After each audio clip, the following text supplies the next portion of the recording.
तो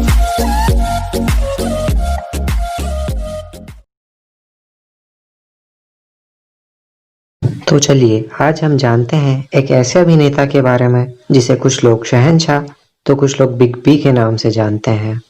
एक ऐसे अभिनेता जिसने रिजेक्शन सहा। सबने कहा इनके साथ कौन काम करना चाहेगा, पर ये बने सदी के महानायक जिसे आज हम अमिताभ बच्चन के नाम से जानते हैं। अमिताभ बच्चन का जन्म 11 अक्टूबर 1942 इलाहाबाद में हुआ। पिता महान कवि हरिवंश राय बच्चन और माता तेजी बच्चन। जब इनका जन्म हुआ था तब इनका नाम इनकलाब रखा था। ऐसा माना गया है यह वह दौर था जब भारत छोड़ो आंदोलन चल रहा था और सभी क्रांति की भावना के साथ आगे बढ़ रहे थे, इसलिए इनका नाम इनकलाब रखा था। और बाद में अमिताभ, जिसका मतलब कभी ना मिटने वाला उजाला। यह बात तो सभी जानते हैं कि फिल्म 7 हिंदुस्तानी से अमिताभ बच्चन ने अपनी एक्टिंग करियर की शुरुआत करी। पर एक्टिंग करियर पर बात करने से पहले हमें इस बात पर भी गौर करना होगा कि इनकी पहली आवाज को एक नहीं 2 बार ऑल इंडिया रेडियो ने रिजेक्ट कर दिया था। पर हैरानी इस बात की होती है कि फिल्म इंडस्ट्री की इनकी पहली कमाई वॉइस ओवर से हुई। फिल्म भुवन शोम में इन्होंने नरेशन किया था, जिसके लिए इन्हें 300 रुपये मिले थे। अमिताभ बच्चन ने काफी संघर्ष भरा जीवन जिया। कोलकाता में नौकरी छोड़ जब ये मुंबई की तरफ आए, कुछ रातें इन्हें मरीन ड्राइव के फुटपाथ पर बिताने पड़े। एक टाइम ऐसा भी था जब ये फिल्मों में एक्स्ट्रास का रोल करने के लिए भी गए थे। यह भीड़ में खड़े थे और इन्हें थोड़े से पैसे मिलने थे। इससे पहले कि यह एक्स्ट्रा काम कर पाते, लेजेंडरी एक्टर शशि कपूर ने अमिताभ बच्चन को देख लिया और कहा, तुम बड़े किरदार के लिए बने हो, इस तरह छोटे छोटे किरदार निभाकर पकड़ नहीं बना पाओगे। अमिताभ बच्चन की जोड़ी जबरदस्त फिल्मों के साथ खूब जमी, चाहे वह यश चोपड़ा के फिल्म दीवार रहे या प्रकाश मेहरा की जंजीर। जहां एक तरफ अमिताभ बच्चन का करियर ऊपर जा रहा था, कोई और स्टार इनके आसपास भी नजर नहीं आ रहा था। वहीं एक ऐसा एक्सीडेंट हुआ जो उनकी जान ले सकता था। फिल्म कूली में इन्हें चोट लगी और ऐसा लगा कि यह सुपरस्टार दुनिया छोड़कर चला जाएगा।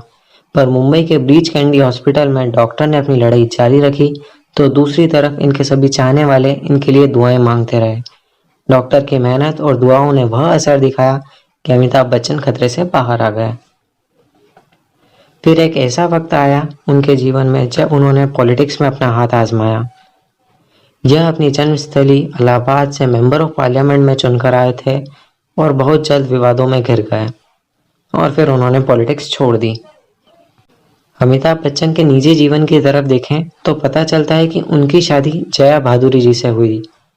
शादी से इन्हें 2 बच्चे हुए, श्वेता बच्चन और अभिषेक बच्चन। एक दौर ऐसा भी आया था उनके जीवन में जब उनकी फिल्में वह कमाल नहीं दिखा रही थी जितना कि उम्मीद की जाती थी। तब उन्होंने डिसाइड करा कि फिल्म खुदा गवाह के बाद वह कुछ वर्षों के लिए फिल्मों से दूर हो जाएं। इसी बीच 1984 में अमिताभ ने ABCL कंपनी का प्रोडक्शन स्टार्ट किया, जिसके वह CEO बने। परंतु ABCL कुछ ही समय में लॉस में चली गई और वह बैंकरप्ट हो गए।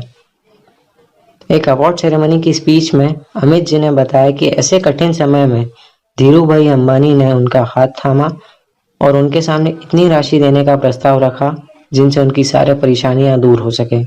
परंतु अमित जी ने नहीं स्वीकारा। वह धीरू भाई की बहुत इज्जत करते थे, परंतु वह अपनी समस्या से खुद बाहर आना चाहते थे। और जैसा कि आप सब जानते हैं, वक्त बदलते देर नहीं लगती और उन्हें वापस काम मिलने लग गए। वह वापस एक्टिंग इंडस्ट्री में आ गए। 2000 में अमित जी ने भारत के सबसे फेमस शो KBC को होस्ट करना शुरू करा। अमित जी को काफी लोगों ने पसंद करा और वह वापस लौट आए अपने बेहतरीन फिल्मों के साथ, जैसे मोहब्बतें, कभी खुशी कभी गम, बागबान और भी, जिसके लिए उन्हें कई अवार्ड जैसे फिल्म फेयर, इंटरनेशनल अवार्ड के लिए भी नॉमिनेट किया गया। अमिताभ बच्चन ने बड़े बड़े हीरो के साथ काम करा और बदलते वक्त में सुपरस्टार को यह भी बताया, बुढ़ा होगा तेरा बाप। पर्सनल लाइफ की बात की जाए तो अमित जी मुंबई के जुहू इलाके में अपने बंगलो प्रतीक्षा में अपनी पूरी फैमिली के साथ एक खुशहाल जीवन जी रहे हैं। आज की माने तो इसी इलाके में इनके 4 और घर भी हैं, जलसा, जनक और वत्सा। आज 2020 में वह अपने पूरे परिवार के साथ जलसा में ही रहते हैं, जहां से हर रविवार शाम को 6 बजे अपने फैंस को जलसा के टेरेस से ग्रीट करते हैं, क्योंकि इनका मानना है कि इसी जनता की वजह से आज इस मुकाम पर हैं। जरा सोचिए, अगर अमिताभ जी अपने ऑल इंडिया रेडियो के रिजेक्शन को लेकर ही बैठ जाते तो शायद आज पूरी दुनिया को इतना बेहतरीन कलाकार नहीं मिला होता। शायद अमिताभ जी के बिना आज बॉलीवुड को इमेजिन करना भी मुश्किल है। आज इस कोरोना महामारी के दौर में अमित जी की रिपोर्ट पॉजिटिव आई है, तो हम सब यही दुआ करते हैं कि अमित जी इस दौर से जल्द ही उबर जाए और हम सबके बीच वही किरदार के रूप में वापस आएं।